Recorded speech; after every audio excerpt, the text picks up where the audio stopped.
Hi friends, কেমন আছো সবাই? আশা করি সবাই ভালো আছো। আমার চ্যানেলে তোমাদের সবাইকে স্বাগত। আজ আমি তোমাদের সামনে নিয়ে চলে এসেছি পচা আলুর বড়া। এই দেখো, এই আলুটার এই অংশটা পচে গেছে আর ওই অংশটা ভালো রয়েছে। আমি এই পচা দিকটা ফেলে দেবো, দিয়ে ভালো দিকটা নেবো। আর আমার কাছে একটা পচা আলু আছে বলে আমি একটাই নিয়েছি, তার সাথে একটা ভালো আলু নিয়েছি। তোমাদের কাছে যদি দুটো তিনটে পচা আলু থাকে তাই তোমরা নিতে পারো। আমি এখানে একটা ব্যবহার করেছি। আর দেখো, এই গরমে তো আলু তো পচছে, আর এই আলু সাধারণত না ফেলে দিয়ে এইভাবে একবার বড়া করে দেখবে কেমন লাগে। আর এই পচা আলু সাধারণত কাঁচা অবস্থায় একটু গন্ধ লাগে, কিন্তু এটা রান্না করার পরে এই গন্ধটাই একটা ফ্লেভারে পরিণত হয়ে যায় আর খেতে খুব টেস্টি হয়। প্রথমে এই দুটো আলু আমি কেটে ধুয়ে নিয়েছি। ধুয়ে নিয়ে এবারে এই দুটো আলুকে আমি কুড়ে নেব। ভালো করে মিহি করে কুড়ে নিয়েছি। এবারে এই আলুর থেকে চিপে চিপে আমি রসগুলো ফেলে দেব। দেখো, আলু থেকে এরকমভাবে হাতের সাহায্যে আমি রসগুলো চেপে চেপে বার করে দিচ্ছি। আলুর সমস্ত রসটা আমি বার করে নিয়েছি।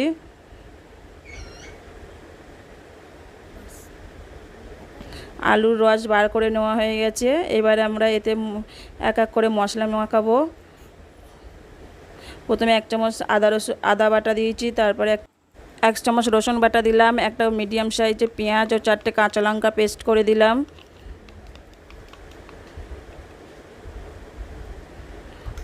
হাফ চামচ লঙ্কার গুঁড়ো, হাফ চামচ জিরা মরিচের গুঁড়ো, হাফ চামচ লবণ আর হাফ চামচ হলুদ। এবার এখানে আমি 2 চামচ কর্নফ্লাওয়ার ব্যবহার করছি। আমার কাছে বেসন ছিল না বলে তাই আমি বেসন ব্যবহার করিনি। তোমরা অবশ্যই বেসনও ব্যবহার করতে পারো। আমি এবার এই মশলাগুলো ভালো করে মাখিয়ে নেব। দেখো আমি কত সুন্দর হয়েছে মাখানোটা। এবারে দেখো, কড়াইতে চলে এসেছি। কড়াইতে আমরা তেল দিয়ে দিচ্ছি। এই তেলটা খুব গরম করে নেব। যখন কড়া থেকে ধোঁয়া উঠবে তখন আমরা এই আলুর পেস্টগুলো দিয়ে দেব।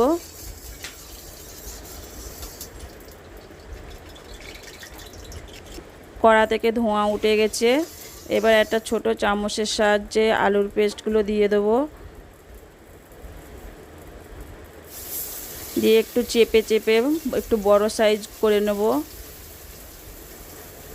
আর এই সময় অবশ্যই গ্যাসের আঁচটা মিডিয়াম করে রাখতে হবে। ফুল করে রেখে দিলে এটা মানে পুড়ে যেতে পারে। মিডিয়াম করে রেখে তারপরে এগুলো ভাজতে হবে।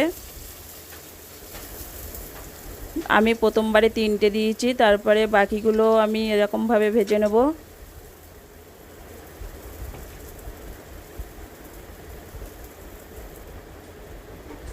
এটা এক পিঠ হয়ে গেছে, আমরা অন্য পিঠটা উল্টে দেব।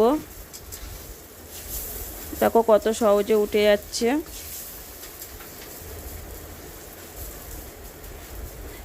এগুলো এপিঠ ওপিঠ করে ভালো করে লাল লাল করে ভেজে নিতে হবে।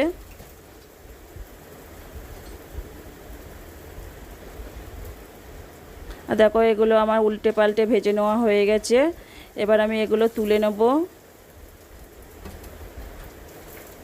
আর তোমরা বাড়িতে একবার অবশ্যই এই রকমভাবে ভেজে খেয়ে দেখবে কত সুন্দর হয়।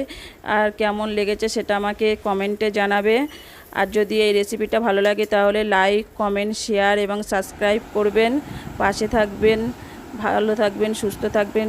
ততক্ষণে দেখা হচ্ছে পরের কোনো ভিডিওতে। Bye bye.